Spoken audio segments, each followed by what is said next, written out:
चिड़िया अपने बाग से मीठे मीठे रसीले फल तोड़ती और उन्हें नदी के पास अपने ठेले पर रखकर बेचा करती। चिड़िया के फल हाथों हाथ बिक जाते। कालू कौवा भी वहाँ थोड़ी ही दूर फल बेचा करता था, मगर कोई भी ग्राहक कौवे के पास ना जाता। चिड़िया, तुम्हारे फल बहुत स्वादिष्ट हैं। ताजे फल होते हैं तुम्हारे। और एक वो कालू कौवा एक नंबर का बेकार माल लाकर बेचता है। जो भी कालू कौवे के फल खाएगा वो बीमार हो जाएगा। शाम को गुस्से में कालू कौवा चिड़िया के पास आता है। चिड़िया, आज फिर मेरे फल ऐसे ही पड़े हैं और तुम्हारे सारे फल बिक गए हैं। कल से तुम यहाँ फल नहीं बेचोगी। कौवे भैया, मेरे फल ताज़ा होते हैं, इसलिए पक्षी मेरे फल पसंद करते हैं। आपके फल गले सड़े और पुराने होते हैं, कौन खाएगा तुम्हारे बासी फल? तुझे तो मैं देख लूंगा। फिर रात को जब चिड़िया अपने घर चली जाती है तो कौवा एक प्लेन लेकर आता है और चिड़िया का फलों का थैला उठाकर नदी में फेंक देता है। अब देखता हूँ चिड़िया कैसे फल बेचेगी। दूसरे दिन चिड़िया जब अपने फल लेकर आती है तो अपना ठेला ना देखकर रोने लग जाती है। किसी ने मेरा ठेला चुरा लिया, अब मैं फल कैसे बेचूंगी? दूर बैठा हुआ कौवा चिड़िया को देख देख कर हंस रहा था। अब तो चिड़िया अपने फल बिना बेचे ही घर चली जाएगी। मीठे मीठे आम 5 रुपए 5 रुपए। चिड़िया भी जमीन पर एक कपड़ा बिछाकर बैठ जाती है। मीठे आम, ताजा ताजा केले, मीठे अंगूर लो। ये चिड़िया तो बहुत चालाक निकली। ये ऐसे मेरी जान नहीं छोड़ेगी। अब इसका कोई और ही उपाय करना होगा। उस दिन भी चिड़िया के सारे ही फल बिक जाते हैं और कौवे के फल ऐसे ही पड़े रहते हैं। कौवा रात को अपना कुल्हाड़ा लेकर चिड़िया के बाग में चला जाता है। आज मैं चिड़िया के फलदार पेड़ ही काट दूंगा। ना होंगे पेड़ और ना बेचेगी चिड़िया फल। कौवा अपना कुल्हाड़ा जोर से आम के पेड़ पर चलाता है, मगर कौवा नहीं जानता था कि उस पेड़ पर तो एक बड़ा मधुमक्खियों का छत्ता है। मधुमक्खियाँ गुस्से में आ जाती हैं और कौवे पर टूट पड़ती हैं। कौवा भागता है। बचाओ बचाओ, कोई मुझे बचाओ।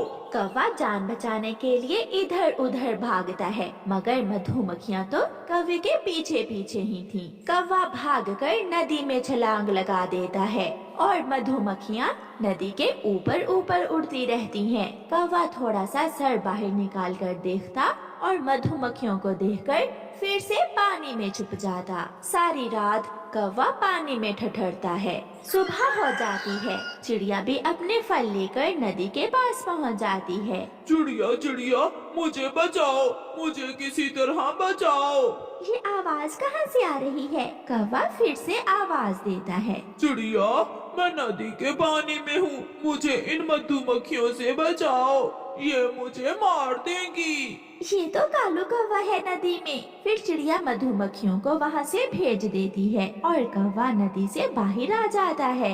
हाँ, बाल बाल बच गया चिड़िया। अगर तुम ना आती तो ये मधुमक्खियाँ मेरी जान ही ले लेती। जो दूसरों का बुरा सोचे उसका हमेशा अपना ही बुरा होता है कौवे भैया। कौवे को ठंड लगने से बुखार हो जाता है और डॉक्टर बुलबुल कौवे की पूंछ पर 2 बड़े बड़े टीके लगाती है। कौवे फिर लोगे पंगा मधुमक्खियों से। ना ना, मेरे बाप की भी तौबा, मैं फिर कभी मधुमक्खियों के पास भी नहीं जाऊंगा। ऐसे कौवा सुधर जाता है और फिर चिड़िया से पंगा नहीं ले। उस चिड़िया की शादी को 10 साल बीत गए थे, लेकिन अभी तक संतान की खुशी उसे नसीब नहीं हुई थी। अपनी सोनी गोद की वजह से वो बहुत दुखी थी और अब तो उसके पति का रवैया भी उसके साथ बहुत रूखा सा था। उस चिड़िया का पति जिस दफ्तर में काम करता था, उसी दफ्तर में एक चिड़िया भी काम करती थी। चिड़िया का पति उस चिड़िया से दूसरी शादी कर लेता है। अब चिड़िया का पति घर में बहुत कम समय के लिए आता। फिर एक दिन चिड़िया को अपने पति की दूसरी शादी के बारे में पता चल जाता है। चिड़िया बहुत दुखी हो जाती है, उसका मन टूट चुका था। अब मेरा इस घर में रहने का कोई फायदा नहीं। एक ना एक दिन मेरा पति खुद ही मुझे अपने इस घर से निकाल देगा। मुझे अपनी माँ के पास चले जाना चाहिए। फिर चिड़िया बहुत मुश्किल फैसला करके अपनी माँ के पास दूसरे जंगल चली जाती है। उसकी माँ भी बहुत कमजोर और बूढ़ी हो चुकी थी और अब तो वो बहुत बीमार भी रहती थी। बेटी, तुम इतनी अचानक से यहाँ कैसे? अपनी बेटी का उतरा हुआ चेहरा देख वो भी कुछ कुछ तो समझ चुकी थी। फिर चिड़िया अपनी माँ के गले लगकर बहुत रोती है। माँ, मेरे संतान नहीं हुई, इसमें मेरा तो कोई दोष नहीं था। माँ, मेरे पति ने मुझे अकेला कर दिया। माँ, मेरे पति ने दूसरी शादी कर ली। चुप कर जा मेरी बेटी, चुप कर जा, नहीं तो मेरा कलेजा फट जाएगा। वो दोनों माँ बेटी सारी रात रोती रहती हैं। फिर अगले दिन उस चिड़िया की माँ अपनी बेटी को हौसला देती है। मेरी बच्ची, मैं अब तुम्हें और रोने नहीं दूंगी। मेरी बेटी, हमारे जो भाग्य में होता है वही होता है, और जो हमारे हक में बेहतर होता है भगवान वही हमारे साथ करता है। बेटी, तेरा पति तुझसे प्यार नहीं करता था। अगर करता होता तो कभी दूसरी शादी ना करता। मेरी बेटी, अब अगर तुम रोई तो मैं भी अपनी हिम्मत छोड़ दूंगी। नहीं माँ, आप अपनी हिम्मत ना छोड़ना। मुझे आपके साथ की बहुत जरूरत है। क्या हुआ मेरी बच्ची? माँ, मुझे चक्कर सा आया है और मेरी आंखों के सामने अंधेरा छा रहा है। बेटी तू बैठ, मैं अभी बुलबुल को बुला कर लाती हूँ। फिर बुलबुल आकर चिड़िया का चेकअप करती है। परेशानी वाली कोई बात नहीं है, ऐसी हालत में अक्सर ऐसा हो ही जाता है। बुलबुल बेटा, कैसी हालत में? माँ जी, आपको नहीं पता, आपकी बेटी गर्भवती है। ये सुनकर उन दोनों माँ बेटी को अपने कानों पर विश्वास नहीं आ रहा था। फिर बुलबुल चली जाती है। माँ, ये मैं कैसे दोराहे पर आ गई हूँ? यहाँ से मैं ना तो पीछे जा सकती हूँ और ना ही आगे। बेटी, ये तो भगवान ने तुम्हें जीने का सहारा दिया है। बेटी, मैंने कौन सा सारी जिंदगी तुम्हारे साथ बैठे रहना है। आज हूँ, कल नहीं होंगी। माँ, प्लीज ऐसा दोबारा मत कहना। ऐसा कहकर चिड़िया अपनी माँ के गले लग जाती है। होने को कौन रोक सकता है। कुछ दिनों बाद चिड़िया की माँ की मृत्यु हो जाती है। चिड़िया तो बिल्कुल अकेली हो गई थी। वो बहुत सदमे में थी, लेकिन उसे उस सदमे से बाहर निकलना था। अपने बच्चे के लिए खुद में हिम्मत पैदा करनी थी। वो दूसरे पक्षियों के घरों में काम शुरू कर देती है और फिर एक दिन वो एक अंडा देती है। उस समय उसके अंडे को उसकी बहुत जरूरत थी, लेकिन अपना पेट और अपने आने वाले बच्चे के लिए वो घर में नहीं बैठ सकती थी। वो सारा दिन पक्षियों के घरों में काम करती और रात को अपने अंडे पर बैठी रहती। और फिर ऐसे ही एक दिन उसके अंडे से एक प्यारा सा बच्चा निकल आता है। आज मैं बहुत खुश हूँ। आज मेरे जीने का सहारा आ गया है। अब मेरे सारे दुख खत्म हो जाएंगे। ऐसे ही एक रात चिड़िया अपने बेटे को साथ लेकर अपने घर में सो रही थी कि उसके घर के पास आग लग जाती है। देखते ही देखते आग फैलने लगती है। आग ने बहुत से पक्षियों के घरों को लपेट में ले लिया था। चिड़िया, चिड़िया, जल्दी से घर से बाहर निकलो। देखो, सबके घर जल गए हैं। तुम्हारा घर भी आग की लपेट में आ गया है। कबूतर की आवाज से चिड़िया की आंख खुल जाती है। ये क्या, आग तो दरवाजे तक आ गई है। मैं अपने बच्चे को बाहर कैसे लेकर जाऊं? लेकिन मुझे जाना होगा, अपने बच्चे को बचाना होगा। फिर चिड़िया अपने बच्चे को उठाकर घर के दरवाजे से निकलने लगती है। उसने अपने बच्चे को अपने साथ लगाया हुआ था। वो जैसे ही बाहर निकलने लगती है, एक जलती हुई लकड़ी आकर चिड़िया के मुंह पर गिरती है और चिड़िया का एक तरफ का चेहरा बुरी तरह जल जाता है, लेकिन वो अपने बच्चे को बचाती है। उस दुर्घटना को कुछ दिन गुजर गए थे। सब पक्षियों की तरह चिड़िया ने भी अपना नया घर तो बना लिया था, लेकिन उसका चेहरा एक तरफ से जलने की वजह से बहुत खराब हो गया था। लेकिन चिड़िया को इस बात की खुशी थी कि उसने अपने बच्चे को बचा लिया था। अब चिड़िया का बेटा बड़ा हो गया था। चिड़िया ने अपने बेटे का एक बहुत अच्छे स्कूल में एडमिशन करवाया था। एक दिन बंटू का दोस्त उससे एक किताब लेने आता है। बंटू, मुझे अपनी मैथ की किताब दे दो, मैं तुम्हें स्कूल वापस कर दूंगा। तुम आओ मेरे साथ, मेरे घर आओ, मैं तुम्हें चाय पानी पिलाता हूँ। नहीं नहीं, मैं तुम्हारे घर नहीं आऊंगा। तुम्हारी मम्मा का चेहरा बहुत डरावना है, मुझे उनसे बहुत डर लगता है। फिर बंटू का दोस्त बाहर से ही किताब लेकर चला जाता है। ऐसा पहली बार नहीं हुआ था। बंटू का कोई भी दोस्त उसके घर नहीं आता था, क्योंकि सभी को उसकी मम्मा से डर लगता था। बेटा, तुम्हारा दोस्त आया था, तुम उसे घर के अंदर लेकर आते, मैं तुम्हारे दोस्त को गरम गरम पकौड़े बनाकर खिलाती। पहले कभी मेरा कोई दोस्त आया है जो आ जाएगा? सभी आपके बदसूरत चेहरे से डरते हैं। चिड़िया अपने बेटे के मुंह से अपने बारे में ऐसे शब्द सुनकर बहुत दुखी हो जाती है।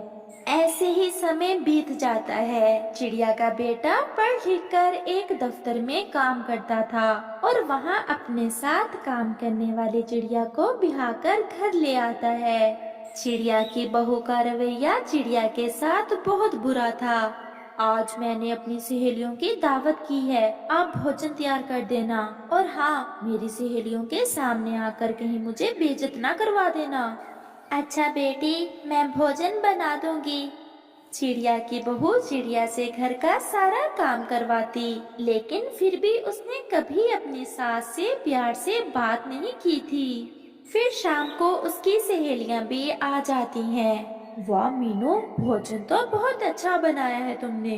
ये भोजन मैंने नहीं, मेरी नौकरानी ने बनाया है। मेरा पति तो मुझे कोई काम करने नहीं देता, बल्कि सारे दिन के लिए उसने मुझे नौकरानी रखवा कर दी हुई है। चिड़िया मीठा देने के लिए अपनी बहू की सहेलियों के पास आती है।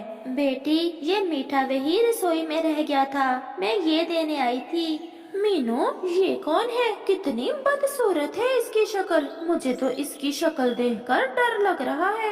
यही मेरी नौकरानी है, मैंने बताया तो था तुम्हें। मीनू, तुम किसी अच्छी सूरत वाली नौकरानी नहीं रख सकती थी? ऐसी बदसूरत पक्षी को कौन अपने घर में रखता है? हम तो भी जा रही हैं, हमें तो इसकी शक्ल देखकर नफरत आ रही है। इसके पंखों का बना हुआ खाना कैसे हम खा सकती हैं?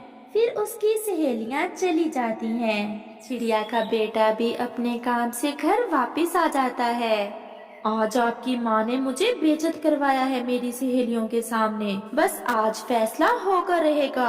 अब मैं मजीद इस घर में नहीं रह सकती। अगर आप मुझे अलग घर में रखोगे तो ठीक है, वरना मैं अपने मैके चली जाऊंगी वापस। फिर चिड़िया का बेटा अपनी पत्नी की बात मान लेता है और अपनी माँ को अकेला छोड़कर चला जाता है। चिड़िया को तो तन्हाई डस रही थी, वो तो बिस्तर के साथ लग जाती है। दूसरी तरफ एक दिन उस चिड़िया के बेटे को हार्ट अटैक आता है और वो हॉस्पिटल पहुंच जाता है। उसकी पत्नी बहुत रो रही थी। फिर डॉक्टर उससे कहती है, आपके पति का दिल काम करना बिल्कुल छोड़ चुका है। इसका सिर्फ एक ही हल है, आपके पति का दिल ट्रांसप्लांट करना होगा और आपको जल्दी से दिल का बंदोबस्त करना होगा, वरना आपके पति की जिंदगी को बहुत खतरा है। बहू चिड़िया की कुछ समझ नहीं आ रहा था कि वो क्या करे। फिर उसे एहसास होता है, मुझे लगता है ये हमें हमारे पापों की सजा मिली है। मुझे अपनी सासू माँ के पास जाना चाहिए और उनसे अपने किए की माफी मांगनी चाहिए। फिर बहू चिड़िया अपनी सास के पास आती है। माँ, हमें माफ कर दें, आपको दुख देकर हम कभी सुखी नहीं रहे।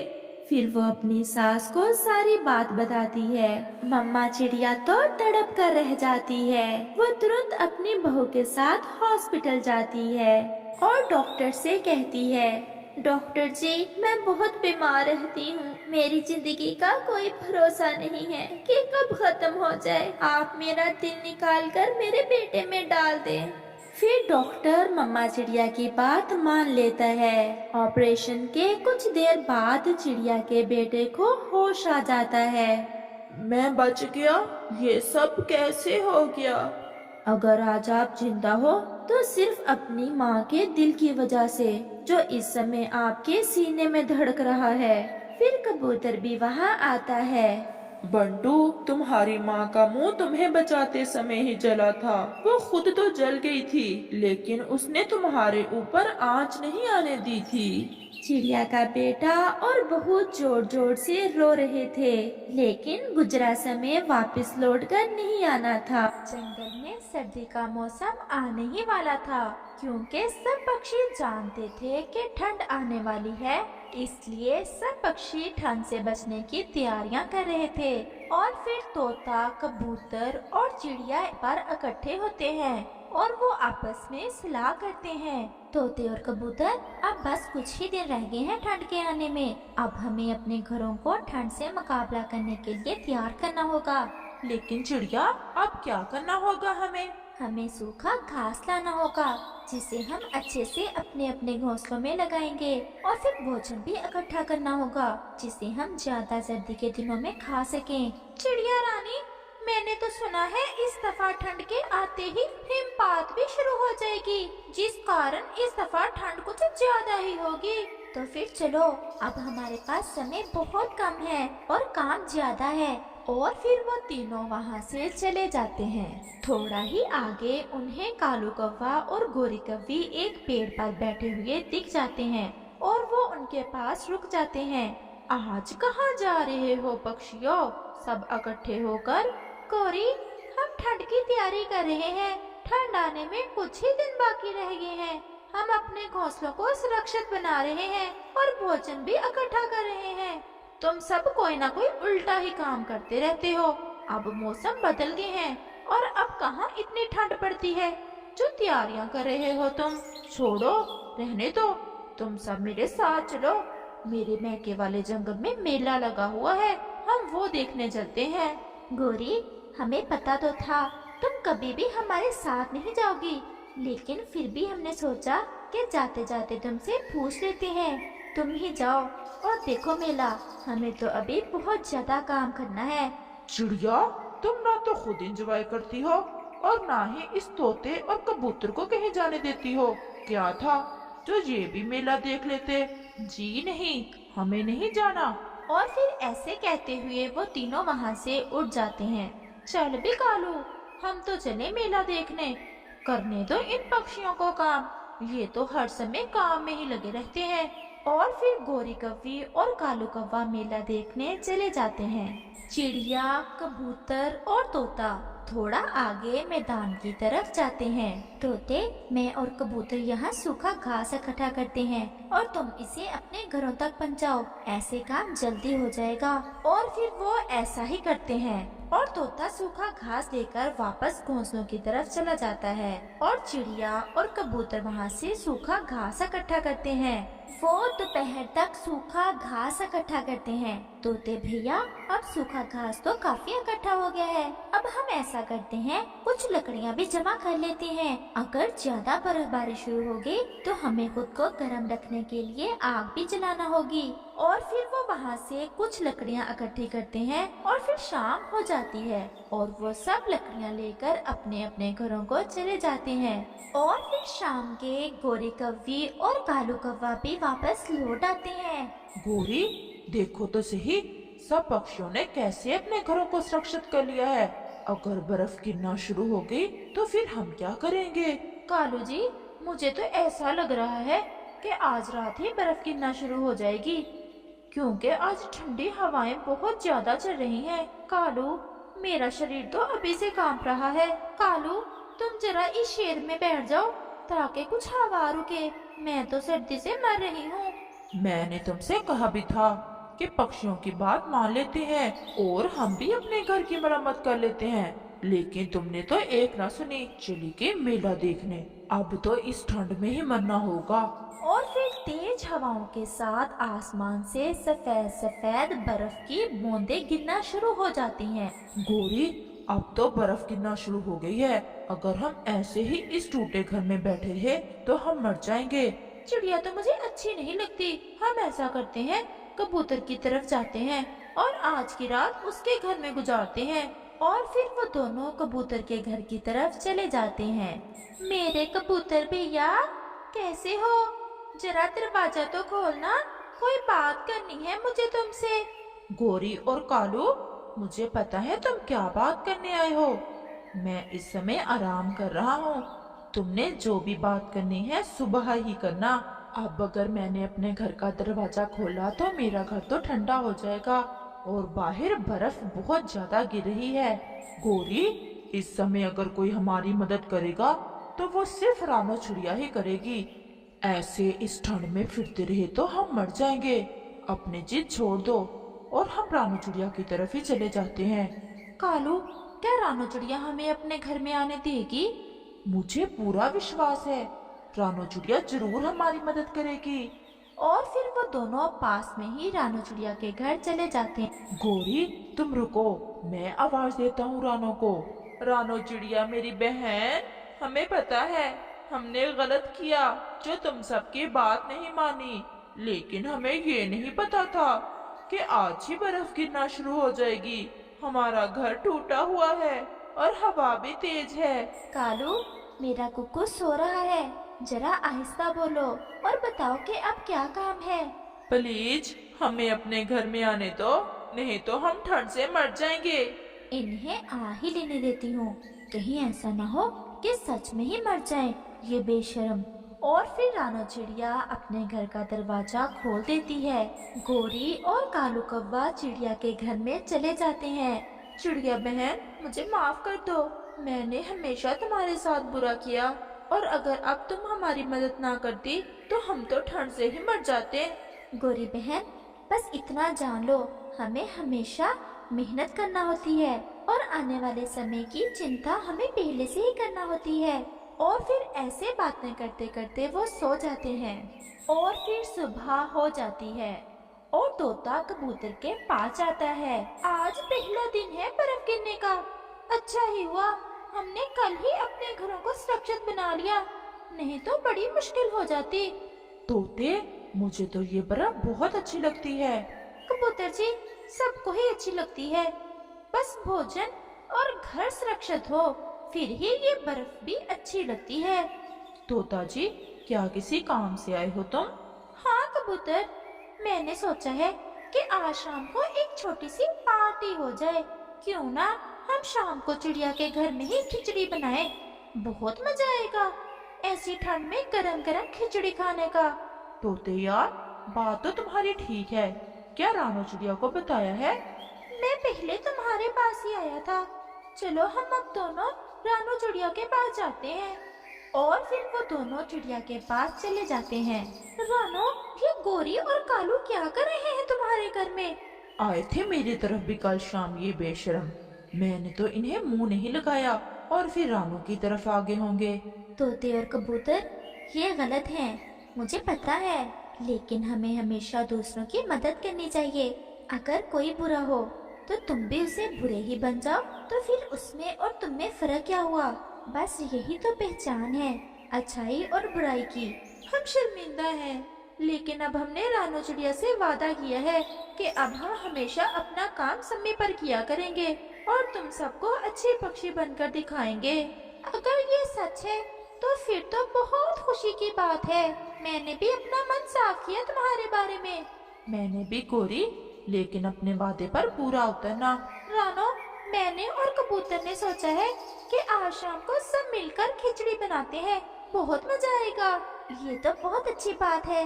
मेरा भी आज इस ठंड में खिचड़ी खाने को बहुत ज्यादा मन कर रहा था। आप सब हमें भी बताएं, हमें क्या करना होगा? हम भी आपसे पूरा काम कराएंगे।